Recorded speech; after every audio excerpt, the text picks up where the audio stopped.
Vu du ciel, les paysages du sud de l'Inde sont à couper le souffle.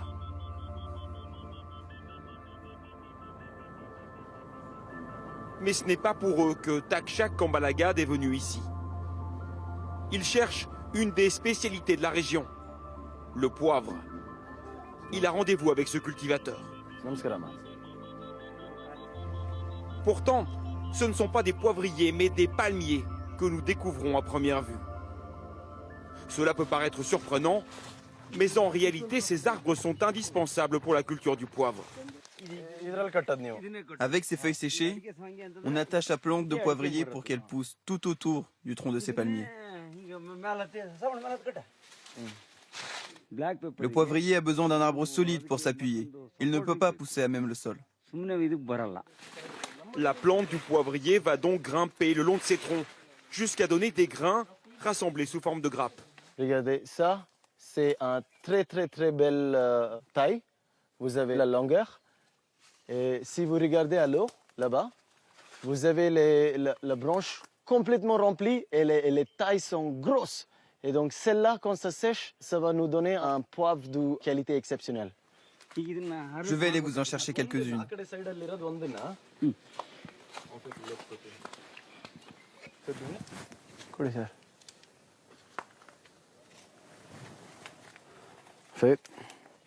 Regardez cette belle graine.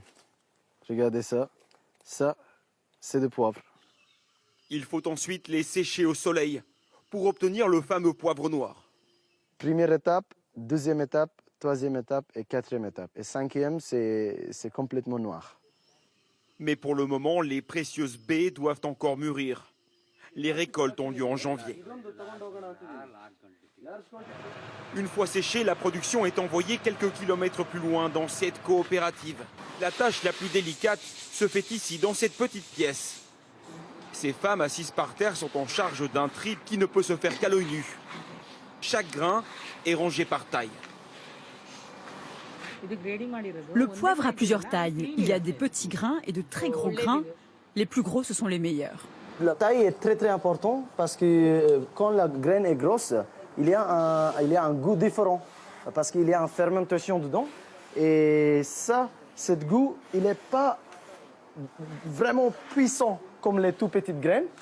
Parce que dans le marché européen, si c'est très puissant, vous ne pouvez pas manger. Et ça ne sert à rien parce qu'on ne sent pas les autres épices. Ce poivre si spécial s'appelle le poivre Terry-Chéri.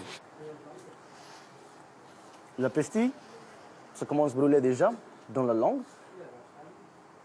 Par contre, le poivre Terry-Chéri, ça brûle derrière, ça prend du temps pour donner son saveur. Et c'est important dans la cuisine. Maintenant, je ne peux plus parler.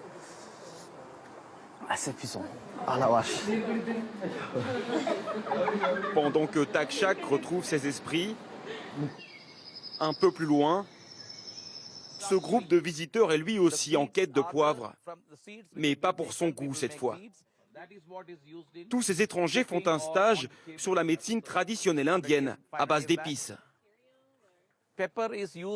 Le poivre est utilisé comme un médicament dans cette région.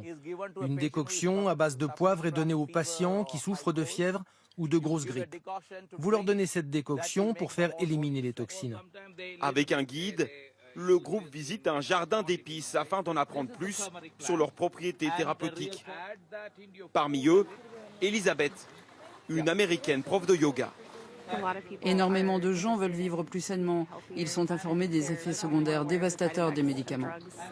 Oui, les gens prennent conscience et cherchent des remèdes naturels, une approche globale. C'est bien. Et si les épices étaient plus que des arômes qui parfument nos assiettes? Il est temps à présent d'embarquer sur ces houseboats, de légendaires maisons flottantes qui servaient autrefois pour le transport des condiments.